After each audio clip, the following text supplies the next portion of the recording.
Hi guys. Okay. So today what we're going to do is we're going to analyze this proof here. Uh, this is the vertically opposite angles are equal proof. The statement is here. If two lines intersect at a point, then the opposite angles formed at the vertex are equal. So what we're going to be doing is we're going to be analyzing this proof. The proof is down here. Uh, First is the assumption that let L and M be two intersecting lines, the two proof statements, the statement and the reasons, and just finally the proof. Okay. Now we have done this in the previous class. The idea here is so that we are able to draw certain principles of how a common proof in geometry should be approached. All right. That's the idea we're going to go with and try to think of how should we approach any simple proof in geometry, okay, especially in our current grades 9th and 10th. How do we think of proofs in at such point? Okay, now the first thing which I would like to bring to your attention here is this particular statement here. What let's start with what we did here first. Okay, first only the statement was given to us. Okay, if two lines intersect at a point, then the angles opposite angles formed at the vertex are equal. All right. Now, in this particular statement, what I want you to notice very carefully is that this particular part, if two lines intersect at a point, this particular part is already given to you. Okay. It is told to you that two lines are intersecting at a point. Then the opposite angles formed are equal. Now, this is the part which you have to prove. Then the opposite angles formed at the vertex are equal. Close attention to it. This green, the part in the green box has already been told to you. So it is something which you can assume. And that is exactly what we did here. That's exactly what we did here.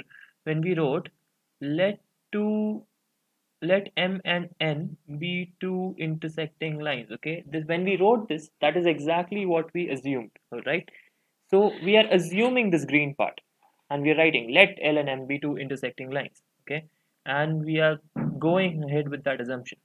Now, from this assumption, we are drawing this particular diagram here. Okay. The reason why we need to draw this diagram is actually before we start the proof, this entire thing, which is the proof here, before we start this proof, we need to change this statement, the statement which is in English here. We want to change this statement into a mathematical statement here as we have done this. Okay. So we have changed this statement into a mathematical statement, something like an equation. All right. So that's the first thing which we are broadly doing. And to be able to change this statement into a mathematical statement, we need to have a diagram for this particular case. Now, this is a common thing in geometry, but it might not be true all the time. Like you might not need a diagram all the time, but you need a diagram right now. Okay. So I drew this diagram so that I could write this two proof statement here. All right. This two proof statement here, I could write only because I drew this diagram. Okay. So that's the first thing I did. What I did was I converted the statement from English to maths, and I needed to draw a diagram for that. Okay. We're just going to write this down separately here so that it's in our minds. Okay, the first thing which I did was mm, all right. The first thing that I'm doing is convert the statement into a mathematical statement. All right, into a mathematical statement. And what you may need to do for this, like what is an example of a mathematical statement is an equation. This is the most common mathematical statement. All right, an equation is a mathematical statement, and maybe you might need to draw a diagram for this. Okay, maybe draw a diagram for this. All right, now this diagram is also very necessary because it serves as an anchor point throughout your uh, throughout your proof. Okay, it's something which you can go back to again and again. You can label in the diagram, so it so that diagram actually makes our explanation much easier. Now in this particular proof, as you can see, we have used the labels 1, 2, 3, and 4 for our angles. Now this is not how commonly angles are labeled, but for this proof, because there are so many angles going to be there, we thought why to label them A, B, C, B, A, B, A. All that is going to just cause more and more confusion with so and be difficult to identify the angles. So we just label them 1, 2, 3, 4, and that's perfectly all right. Okay, not something which is like technically in a mathematical geometry thing you might not use that, but in this case it's fine because it's making it clear what we are referring to. All right. Now after that, once we have made the diagram, I want you to pay close attention to the proof now. All right. Now this is what we did before the proof. This first thing which we did here was before the proof. But after that, what we did was we used one is this LNMB intersecting lines, and then we used the linear pair axiom. And this is something which we know from before. All right.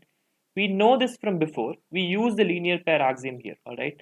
So the second very important thing here is you are going to use two things. Okay, you're going to use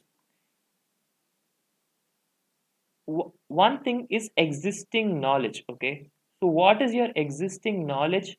What did you know about geometry before the vertically opposite angles proof? You knew the linear pair axiom. All right, you knew this thing. So that's an example of existing knowledge. You knew the linear pair axiom. Also you knew what was given in the question to you. The question gave you two lines are intersecting at a point. Okay, this whole thing you knew, and this is something which you assumed in the beginning. Okay, so these are two things which fall under the bracket of existing knowledge here. Okay, so you use your existing knowledge, and the other thing which you used here is logic. Okay, and I'm going to show you in this question, in this example, exactly how you use logic. Now in this proof, if you see, we had one statement A here, we had equation A here, angle 1 is equal to 180 degree minus angle 2. Then we move to equation B, angle 3 is equal to 180 degree minus angle 2.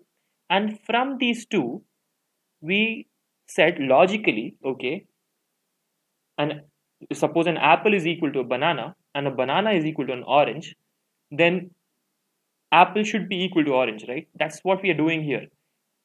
One LHS, so both the RHS are equal here.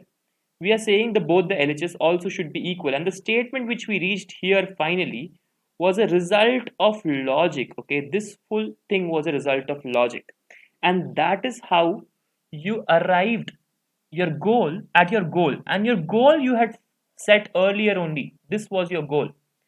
You arrived at your goal. That was the two proof goal, and the only two things that you're using is existing knowledge and logic.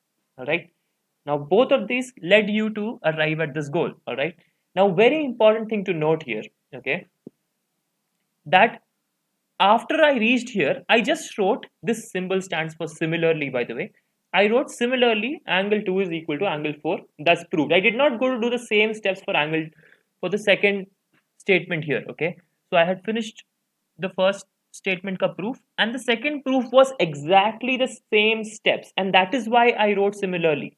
Not something you can use anywhere, anytime. Okay. It is something which you can only use if the second proof or the if another thing also has exactly the same reasons and steps as the above one.